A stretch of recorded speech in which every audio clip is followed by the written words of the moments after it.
Depuis 2018, la Côte d'Ivoire a adopté un projet de loi sur les jeux de hasard. Le nouveau cadre juridique tient compte de l'apparition de nouvelles formes de jeux, nées notamment de l'avènement des nouvelles technologies, entre autres le loto, l'un des plus prisés par les jeunes Ivoiriens.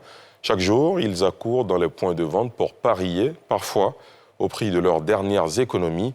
Qu'est-ce qui explique cet intérêt grandissant pour le jeu de loto ? La jeunesse en est-elle devenue accro? Brice Niawa et Eric Kimou se sont intéressés au sujet.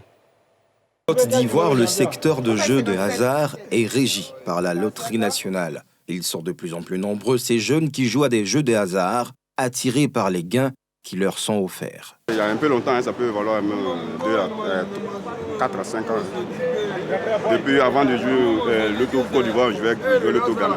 Je ne peux pas gagner 250 000. Bon, si on veut voir, il y a perdu, il y a des jours, je peux jouer plus de 10 000.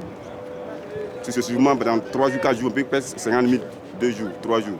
Bon, je joue ça d'abord pour me faire plaisir et pour avoir de l'argent. Je peux avoir souvent 500, 400 000, souvent 20 000, plusieurs montants, peut-être jusqu'à 20 000 comme ça, ça arrive. Parce qu'il m'en sort un peu dedans. Bon, l'auto, c'est un don de chance. Si Dieu a fait que ta chance est sortie dedans, tu gagnes pour toi. Chaque jour, les parieurs préparent un budget et tentent leur chance.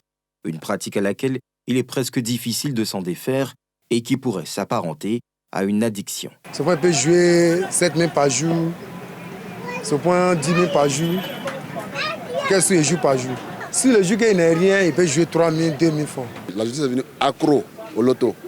Parce que souvent on voit les jeunes même de 15 à 18 ans qui sont là, comme nous autres. Pourtant ils n'ont pas de charge, mais ils sont là. Donc c'est dire qu'aujourd'hui la jeunesse est venue accro au loto. Gagner ou perdre font partie du jeu.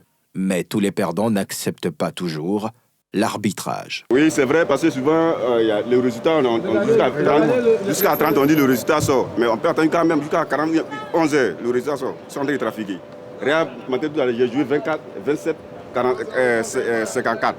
Ils ont fait sortir 27, 45. J'ai tapé pour tout. Il y a des trucages. En tout jeu, il y a tout trucage. Il y a le changement de jeu. Souvent, même, tu vois, on envoie le résultat. Au moins, tu dis qu'il a gagné, tu applaudis. On vient, on te dit qu'on a changé le résultat. C'est pas normal.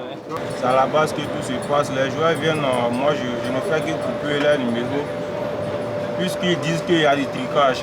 Mais moi, je ne peux pas confirmer cela. À côté des jeux de la LONASI, il existe plusieurs autres jeux illégaux qui pullulent les cités, ce qui en rajoute à la dépendance des jeunes et crée un manque à gagner pour l'économie ivoirienne.